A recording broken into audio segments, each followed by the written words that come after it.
여러분 안녕하십니까? 모텔 황제입니다. 강원도 춘천에 입지하고 있는 모텔 매매 물건을 가지고 여러분께 인사드리도록 하겠습니다. 강원도 춘천이죠? 오랜만에 춘천 지역에 매물이 나왔네요. 물건 번호는 118352번입니다. 118352번. 사용 승인일 2010년 10월 18일 날 본 건축물이 사용 승인을 받으셨고요. 층수는 지하 1층부터 지상 6층까지 형성되어 있습니다. 땅은 어떻습니까? 대지 면적은 223평이고요. 연면적은 599평입니다. 매가 소유자 동의하에 65억에 현재 진행하고 있고요. 소유자께서는 직영으로 운영 중이시죠? 최대 융자 56억까지 가능하시고요. 현재 소유자께서는 36억에 대해서만 레버리지 효과를 누리고 계십니다. 따라서 여러분께서는 실인수가 9억이면 본 모텔을 매수하실 수 있겠습니다. 월 매출 주목해 주시죠. 월 매출 7,500만원에 꾸준히 형성되어 있고요. 객실수 54개입니다. 54개. 주차는 충분하고요. 용도 지역은 일반 상업지역입니다. 공시지가 한 평당 459만 5,041원에 해당되는 강원도 춘천에 입지하고 있는 매매 물건 현황이라 할 수 있겠습니다. 본 물건은요. 춘천에서요.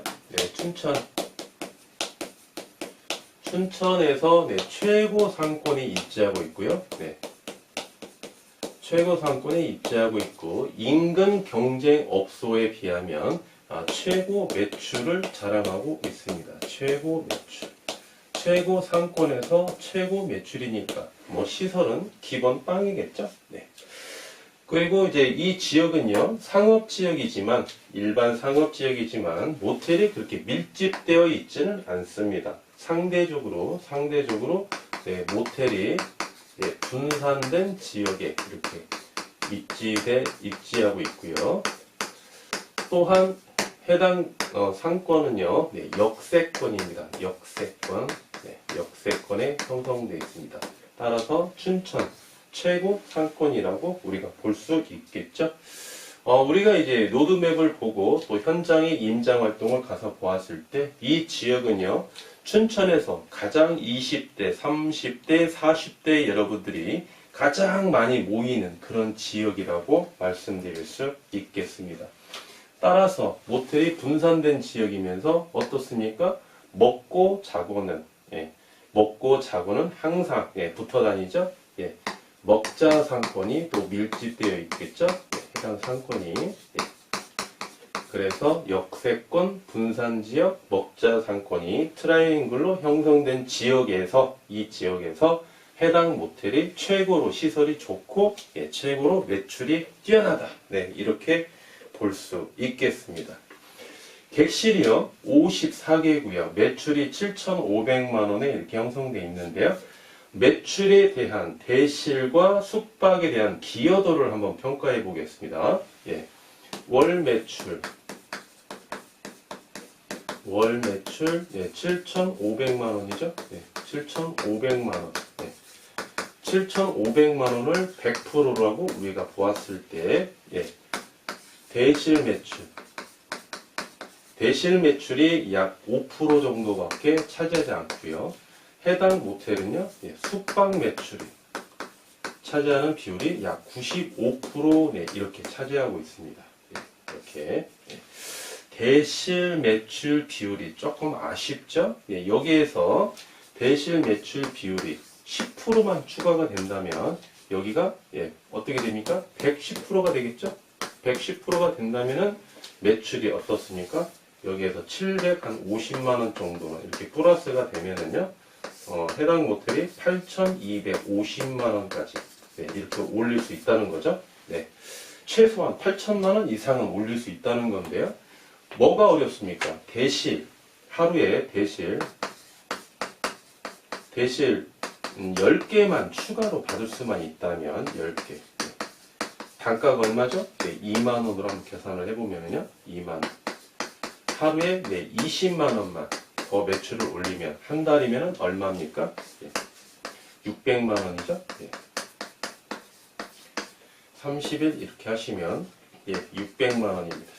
600만 원. 그러면 총 매출이 여기에 600만 원을 더한다고 봤을 때 8,100만 원이 되겠죠? 네, 8,100만 원. 네. 그래서 대실이 숙박이 차지하는 비율이 높기 때문에요. 해당 모텔은 원칙적으로 우리 고용 인원수를 한번 살펴보시면 네. 청소 직원은 몇 명이 필요할까요? 8,100만 원이면 원칙적으로 네. 청소 직원을 몇 명을 고용해야 될까요? 라고 컨텐츠를 가지고 모텔 황제가 컨텐츠를 가지고 강의한 내용이 있습니다. 아주 폭발적인 인기를 끌고 있는데요. 청소 직원, 다른 요인은 변동이 없고 매출만 기준으로 했을 때 8,100만 원이면 한 4명 이렇게 고용을 해야 되겠죠? 원칙적으로. 네, 하지만 예외적으로 없었으니까. 예외적으로 대실 비율이 숙박 비율에 비해서 현저히 낮기 때문에 110%를 봤을 때 여기 15%, 네. 여기 95%, 110%를 기준으로 봤을 때 대실 비율이 현저하게 낮죠. 그래서 청소 직원이 예외적으로 3명도 필요할 수 있다는 것입니다. 왜? 회전율에 영향을 받지 않기 때문에 객실수가 많으니까 숙박 손님을 일찍 받기 시작하더라도 대실 손님한테 충분히 시간을 오래 줄 수 있다는 그런 요건이 충족되죠. 객실수가 많으니까. 그래서 대실 매출을 좀 올려야 되는데요. 현재 모텔을 보시면 대실 매출을 올리지 못하는 원인이 몇 가지가 있습니다. 그 중에 가장 큰 원인이 직원의 근무 자세입니다. 근무 자세에서요. 일부는 이 직원들의 마음을 모텔 황제가 이해하겠습니다. 왜냐면은요. 객실 54개, 54개죠? 54개를요, 숙박을 거의 이제 평일에도 거의 만실이거든요. 해당 모텔은요. 극히 일부 객실만 빼놓고 거의 만실인데요. 50개라고 한번 가정해볼까요? 하루에 숙박 손님을 50개를 판매하기가 카운트에서 쉬운 일은 아닙니다. 업무량이 상당히 많아요. 그러다 보니까 직원분들께서 대실을 받을 수 있는 에너지가 없다는 거죠. 객실 50개를 판매하기도 힘든데 여기에서 대실까지 하루에 추가가 10개가 더 돼버리면 몇 개입니까? 50개. 숙박 50개 플러스 대실 10개. 기존 대실 몇 개, 한 몇 개 정도 있겠죠? 그러면 총 몇 개입니까? 60 몇 개 정도 되겠죠. 이 정도를 판매해야 된다는 거예요. 혼자. 그러면은 직원들의 아주 힘들 수가 있습니다. 그래서 일부는 모텔 황제가 직원분들의 마음을 충분히 이해합니다. 일부는요, 모텔 황제가 이해를 못하겠습니다. 일부는. 이러한 부분은요, 우리 소유자 사장님, 현재 운영하고 계시는 소유자 사장님도 좀 도와주셔야 될 부분인데요.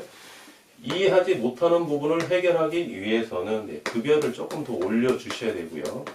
업무량이 너무 많으니까 카운터 직원만 올려주시고요. 만약에 3명에서 좀 힘들다 그러면 이분들도 약간 월급을 올려줘야 되겠죠? 왜? 매출이 한 600만 원씩 상승하니까 고정 비용이 한개 비용 말씀드린 적 있죠? 고정 비용 플러스 추가 비용은 얼마 들지 않기 때문에 인건비를 조금씩 올려주셔도 됩니다. 10만 원씩. 카운터 직원은 한 20만 원씩 정도. 2명이죠? 그러면 40만 원입니다. 여기 10만 원씩 올려주면요. 3명이서 30만 원이죠? 카운터 직원 20만 원씩 2명 올려주면요. 얼마입니까? 70만 원이죠? 매출 500만 원 더 올리면서 인건비 70만 원 투자하는 거 그렇게 큰 지출은 아닙니다. 그래서 소유자께서 일정한 급여를 좀 올려주셔야 되고요. 이 직원분들이 너무 타성에 젖어 있으면 새로운 직원을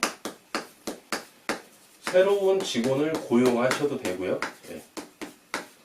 아니면 기존 직원이 오래 있으면 잘 설득하셔서 마인드를 바꾸셔야 되겠죠. 타성에 젖어 있는 거를 싹 갈아엎어야 됩니다. 갈아엎어서 이 직원분들이 대실을 받을 수 있게끔 조치를 취해야 되겠습니다. 두 번째는요.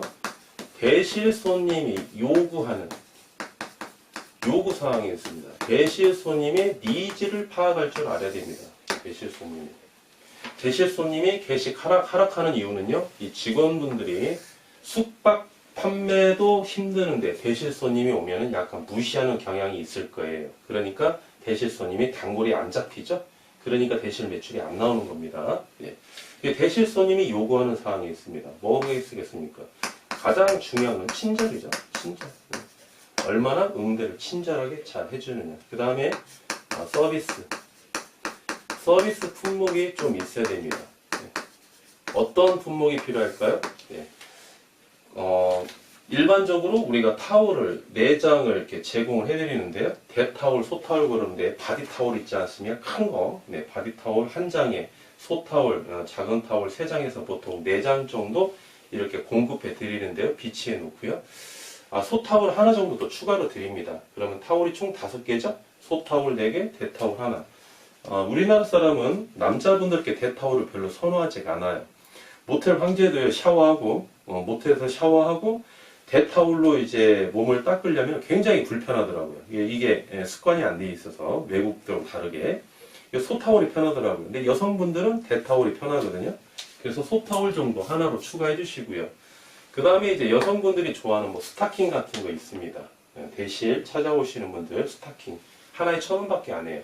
남자분들 어떻습니까? 1,000원짜리 양발이 있어요. 나이롱 양발. 비록 싼 거지만 그래도 이렇게 서비스를 드린다는 거 얼마나 좋습니까? 그렇죠?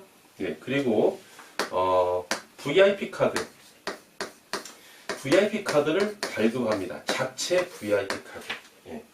일반 카드처럼요. 이렇게 VIP 카드를 있습니다. 그러면 땡땡 모텔 이렇게 하고요. VIP 카드 이렇게 해서요. 이거를 적립시켜 주는 겁니다. 적립시켜 주는 기계가 있거든요. 자체적으로. 이거를 카운터에 설치를 하셔서요. 이 VIP 카드를 손님들이 패스포드에 넣고 다니질 않아요. 예. 괜히 넣고 다니다가 오해 살 수가 있으니까. 모텔 황제야 뭐 떳떳하게 갖고 다니지만 일반적인 고객님들은 그렇지 않죠. 그러면 이 VIP 카드를요. 카운터에서 보관을 해주는 겁니다. 카운터에서. 예. 그 명함첩이 있잖아요. 명함첩에 꽂아놓습니다. 그리고 이 손님의 닉네임, 예, 별명이나 아니면 뭐 차량 번호, 고객이 요구하는 뭐 번호가 있어요. 아니면 가명이라도 이렇게 해서 여기다 붙입니다. 예, 그래서 이거는 무슨 손님 거 이렇게 해서 이렇게 보관을 합니다. 대실 오시죠? 네. 혹시 고객님 저희 VIP 카드 있으신가요? 없는데요. 발급해드리겠습니다. 발급해드리고 저희가 보관 한번 하고 있거든요. 다음에 향후에 오셔서 VIP 카드, 네, 고객님의 닉네임이나 아라비아 숫자를 말씀해 주시면 거기에 적립을 해드리겠습니다. 무슨 혜택이 있죠? 네. 뭐 예를 들어서 5번 오시면 대실 5번 오시면 6번째 오셨을 때에는 무료로 대실 사용권을 드리겠습니다. 대실 사용권. 네. 또는 뭐 10번 왔을 때 11번째 네, 무료로 대실 사용권을 드리겠습니다. 아니면 어떻습니까? 15번이 왔을 때 채워졌을 때는 현금 얼마를 드리겠습니다. 뭐 조건은 좋아요. 네. 그런데 이게 가장 큰 조건이죠. 네. 소유자 입장에서는 가장 불리한 조건이죠. 네. 그래서 이러한 조건보다는 현금보다는 보통 5번 오시면 6번째는 이렇게 무료로 대실 사용권을 드리는 겁니다. 숙박을 주면 안 되겠죠. 대실 사용권을 주는 겁니다. 네. 그러면 어떠한 효과가 있냐면 모텔 황제가 이제 갔어요. 대실을 사용하러 들어갔습니다. 대실 몇 시간 주십니까? 그랬더니 4시간을 주신대요. 네. 그랬더니 제가 한 7번째 왔어요. 7번째. 그러면 한번 사용할 수 있는데 제가 사용을 안 했어요. 들어올 때 현금 2만원 계산했습니다. 그랬더니 7번이 찍혀 있는 거예요. 횟수가. 4시간이 딱 지났는데 4시 한 20분쯤에 카운트에서 전화가 옵니다. 고객님 죄송한데요. 사용시간이 지났습니다. 죄송한데 퇴실 좀 부탁드릴까요? 라고 인터폰이 왔는데 모텔 황제가 아주 단잠을 자고 있습니다. 아주 꿀잠을 자고 있어요. 그래서 카운터에게 이야기합니다. 그러면 제 거 쿠폰 하나 사용하겠습니다. 쿠폰 5번짜리 쿠폰 하나 사용할 테니까 4시간 4시간 추가 연장을 해주세요. 그러면 해줍니다. 카운트에서. 대실도 주는데 추가 시간 못 주겠습니까? 그러면 7번에서 마이너스 5번이 이제 제외가 되겠죠? 그러면 제가 VIP 카드에는 2회 2번 사용한 기록만 남아있겠죠. 이제. 그 다음에 오면 이제 3번 사용한 기억이 남아있겠고요. 이런 식으로요. 이런 식으로 대실 손님의 요구사항을 충족할 수 있는 서비스를 계속 제공해드립니다. 이렇게 제공하다 보면 대실 손님이 늘어납니다. 몇 개월 동안? 최소한 3개월에서 6개월 동안 꾸준히 이렇게 홍보를 지속적으로 하다 보면 이렇게 대실 손님이 늘어나겠죠? 그러면 회전율이 100에서 110으로 이렇게 늘어난다는 겁니다. 그러면 월급을 조금씩 더 주더라도 수익률이 매출이 그만큼 상승하니까 수익률도 그만큼 상승을 한다는 거죠. 단 현재 숙박 손님에 영향을 미치지 않는 한도 내에서 예를 들어 대실이 올라가는데 숙박 매출이 하락하면 안 되겠죠? 숙박은 고정해놓고 대실 손님의 매출을 상승시키는 요인을 파악해서 실행하라 이겁니다. 왜? 객실이 54개니까 충분히 가능하다는 겁니다. 운용의 묘를 살릴 줄 알아야 된다는 거예요. 그래야 프로가 되고요. 그래야 전문가가 되고 그래야만이 초과 수익률을 누릴 수 있다는 것입니다.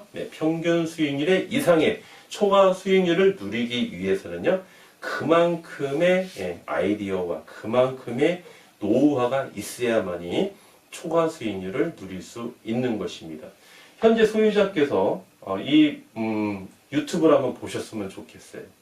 제가 굿 아이디어를 하나 드렸지 않습니까? 이렇게 보시면 한 3개월 있다가 모텔 황제 앞으로 어떻습니까? 택배가 하나 오죠? 택배가 하나 옵니다. 무슨 택배가 옵니까? 춘천 막국수하고 춘천 닭갈비 택배가 100% 오게 되어 있습니다. 몇 인분? 우리 직원이 120명이니까 120인분 택배가 옵니다. 6개월 후에 제가 장담 드리겠습니다. 자, 마지막으로 이제 이자 지급액 한번 볼까요? 이자 지급. 우리 예비 창업자 여러분께서 최대 이용자 54억이죠? 54억에 대해서 네버리지 56억입니다. 죄송합니다. 56억에 대해서 네버리지 효과를 누린다고 가정하에 이자율은 5.8% 이렇게 적용이 되겠고요. 매년 이자 지급액이 3억 2,400만 원, 2,400만 원의 이자가 발생이 되고요. 한 달에 얼마가 발생이 되느냐라고 계산해 보니까 2,706만 원, 6만 원에 대한 이자 지급액이 발생이 되겠죠. 따라서 우리 기대 수익률까지 한번 살펴볼까요? 기대 수익률. 초기 투자 자본 여러분께서 9억을 투자한다고 가정을 했을 때 총 매출 7,500만 원 현재 시점을 기준으로 수익률을 한번 산출해 보겠습니다. 7,500만 원 중에 이자 지급액, 각종 필요 경비, 임금을 제외한 순수익은요 2,500만 원입니다. 2,500만 원. 우리가 12달로 곱해 주고요. 100% 비율로 이렇게 환산하면 여러분께서 기대하실 수 있는 수익률은 33% 이렇게 보실 수 있겠습니다. 지금까지 여러분 강원도 춘천에 입지하고 있는 어느 상권이죠? 최고 상권이고요. 매출이 얼마입니까? 7,500만 원입니다. 매출을 상승시키는 요인이 무엇이죠? 모텔 황제가 또 이번 시간에 노하우를 또 하나 풀어드렸습니다. 강원도 춘천에서 모텔을 운영하고자 하시는 예비 창업자 여러분께서는 모텔 황제에게 연락해 주시면 보다 많은 정보를 가지고 친절하게 상담해 드릴 것을 약속드리겠습니다. 감사합니다. 모텔 황제였습니다.